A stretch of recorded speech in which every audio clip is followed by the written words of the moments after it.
بسم اللہ الرحمن الرحیم۔ الادین کا چراغ۔ بہت پہلے افغانستان کے ایک چھوٹے سے قصبے میں قاسم نام کا ایک درزی رہتا تھا۔ وہ بہت غریب تھا اور مشکل سے اپنے خاندان کے ساتھ گزر بسر کرتا تھا۔ اس کے ساتھ اس کی بیوی اور اس کا بیٹا الادین بھی رہتا تھا۔ الادین بچپن ہی سے شرارتی تھا۔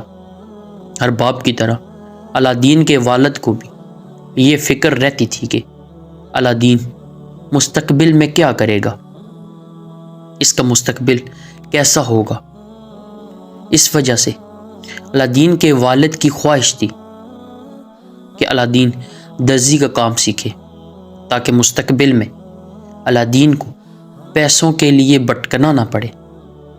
لیکن الادین نے کسی کی نہیں سنی۔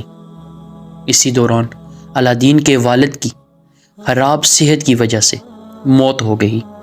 الادین کو سنبھالنے کی ذمہ داری اس کی ماں پر آ گئی۔ اس کی ماں کو بھی الادین کی فکر رہتی تھی، لیکن الادین کی ماں نے الادین کو کبھی کسی چیز کی کمی نہیں ہونے دی۔ لیکن پھر بھی الادین کی ماں اس کے بارے میں فکر مند رہتی تھی، کیونکہ الادین کوئی کام نہیں کرنا چاہتا تھا۔ ایک دن الادین گھر کے باہر گلیوں میں ٹہل رہا تھا کہ ایک اجنبی اس کے پاس آیا۔ وہ اجنبی جادوگر تھا۔ اجنبی الادین کے پاس گیا اور کہنے لگا، کیا تم درزی قاسم کے بیٹے ہو؟ الادین نے کہا، ہاں، لیکن میرے والد کا انتقال بہت پہلے ہو چکا ہے۔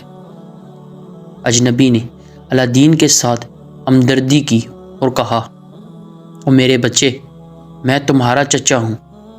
تمہارے والد میرے بڑے بھائی تھے۔ ان کی موت کی خبر سن کر مجھے بہت دکھ ہوا۔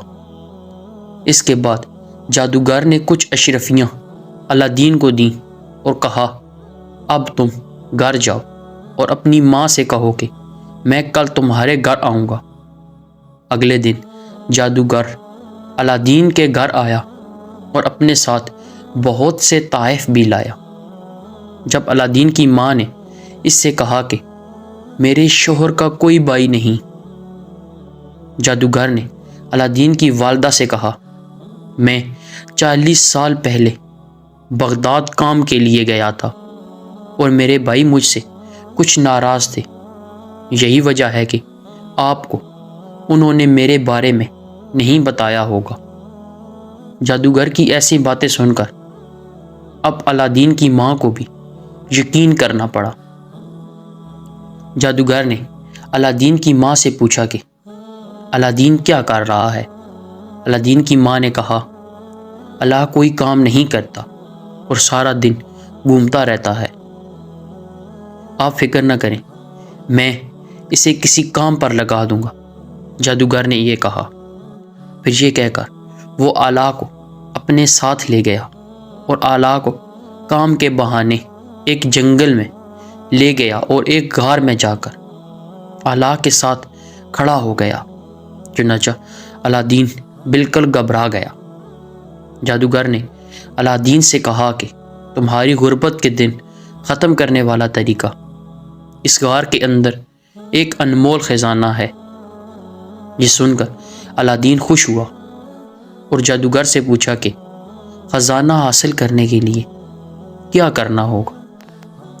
جادوگر نے کہا، میں تمہیں اندر کا راستہ دکھاتا ہوں، لیکن تمہیں میرے لیے اندر رکھا ہوا چراغ لانا ہوگا۔ الادین فوراً اس پر راضی ہو گیا۔ جادوگر نے منتر پڑھ کر غار کا دروازہ کھولا اور اس کے بعد آلا کو اس کے اندر بھیج دیا۔ الادین چراغ کے قریب پہنچ گیا، لیکن جیسے ہی آلا نے جادوئی چراغ اٹھایا، غار بند ہو گیا۔ چنانچہ الادین گھبرا کر غار کے دروازے پر گر گیا اور جادوگر سے کہا کہ مجھے یہاں سے نکالو۔ یہ سب دیکھ کر جادوگر بھی ڈر گیا اور وہاں سے چلا گیا۔ کسی طرح الادین چراغ لے کر وہاں سے نکل آیا اور گھر پہنچ گیا۔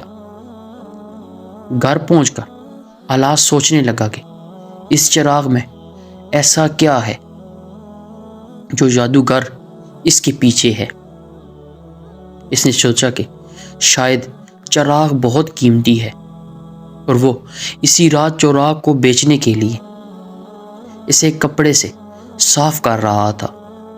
صاف کرتے کرتے اچانک اس چراغ سے جن نکل آیا اور کہنے لگا، میرے آقا کیا حکم ہے؟ یہ دیکھ کر الادین گھبرا گیا اور جن سے پوچھا کہ تم کون ہو؟ جن نے جواب دیا، جس کے پاس یہ چراغ ہوتا ہے میں اس کا غلام بن جاتا ہوں۔ تب سے الا کی تمام پریشانیاں ختم ہو گئیں۔ جس چیز کی ضرورت ہوتی وہ اس جن سے مانگ لیتا۔ کہا جاتا کہ الادین نے جن کو کبھی غلام نہیں سمجھا بلکہ اپنے بھائی کی طرح سمجھتا تھا۔ الادین نے مرنے سے پہلے جن کو ایک آخری حکم دیا کہ چراغ کو ایسی جگہ دفن کرو کوئی اسے تلاش نہ کر سکے۔ جن نے بھی ایسا ہی کیا۔ بعض کا خیال ہے کہ الا کا چراغ وسطی ایشیا کے پہاڑوں میں آج بھی دفن ہے۔